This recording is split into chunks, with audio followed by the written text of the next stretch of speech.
Yes, I do. I do think that just like we honor the dead, the war dead, the people who have fought for the country over centuries, we should also honor those people who helped to build the country. And where these approximately 17 million undefended civilians who were trafficked, who were arbitrarily enslaved, who were extrajudicially imprisoned on their work sites for their entire working lives, even though they had done nothing wrong. Where they are concerned, my view is that the nation has dishonored them, or the nations, plural, involved, have dishonored these workers, these essential workers, in a way that is unseemly, in a way that is unjust, in a way that really is shocking.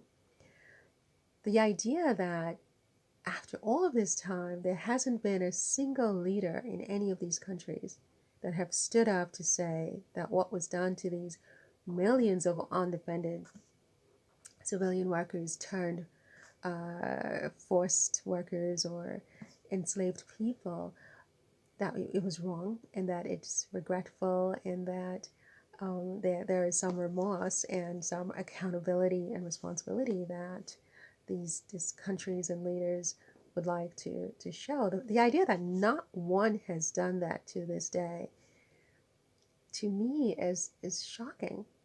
I'm shocked because, I grew up in the West. I see my governments in a certain way, in terms of what they do around the rest of the world. And then I look at this other big blot in the eye of these governments. And then I start to lose faith and I start to think about everything in a whole. I start to rethink everything. I was reading on one of my friend's Instagram pages the other day where he talked about his sons and that he honors his sons. And I thought that was so beautiful, and that he honors his sons. And I thought that was so beautiful and such a profound thing for a father to say about his children, that he honors his children. So intense, so beautiful. And then I realized that it's a similar idea with a nation honoring its war dead, its heroes, etc., etc.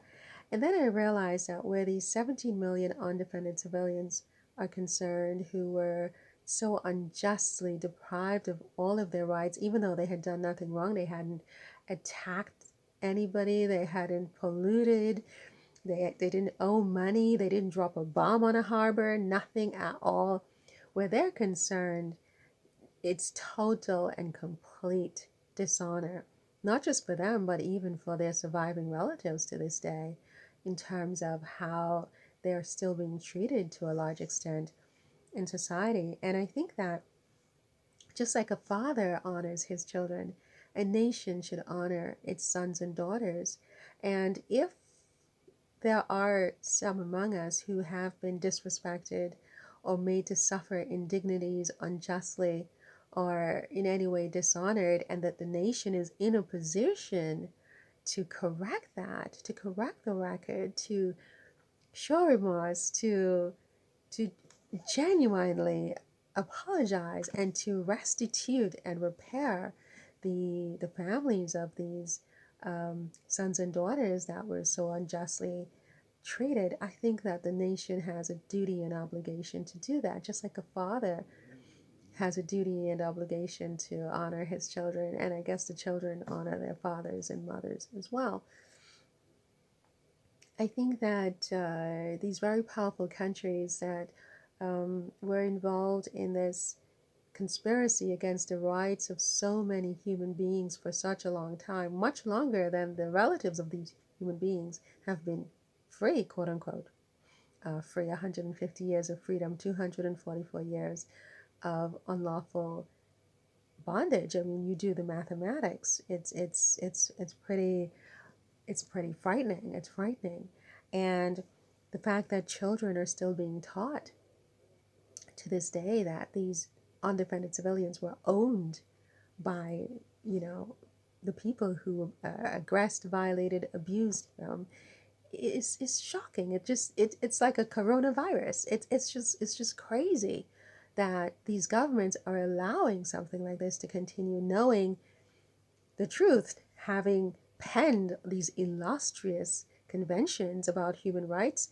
Uh, I mean, a century after all of this happened, admittedly, I mean, it had nothing to do with these people. It had to do with the Jews and the Holocaust. But nevertheless, these conventions were penned that said that, slavery is a crime against humanity. So you know that what was done to these people is a crime. And yet you are allowing these children to be taught that these people were owned rather than teaching the children that a crime was committed against these people. Then you are continuing to intentionally inflict emotional distress on the relatives of these undefended civilian people. And for me, that governments that I respect are involved in this is truly shocking and incredibly disappointing. I think that these millions of people were dishonored in a way that is just, as I said, egregious and unspeakable and unseemly. And I think that the governments involved should, be big enough, some one of them among them, to stand up and say, that it was wrong, that they're sorry, and that children should no longer be taught that these people were owned or that they were slaves. No, they were not. They were members of the human family. They were sons and daughters of the countries in which they were born and where they came from. They had rights like every other human being, including labor rights. Their children had a right to inherit from them, just like I'm sure that my friend and others believe that their children have the right to inherit from them. And yeah, voila. I hope that at some point in time there will be a statesman or stateswoman among us who will see it the way I see it and move to do something to make it right. So, yeah, that's that for today.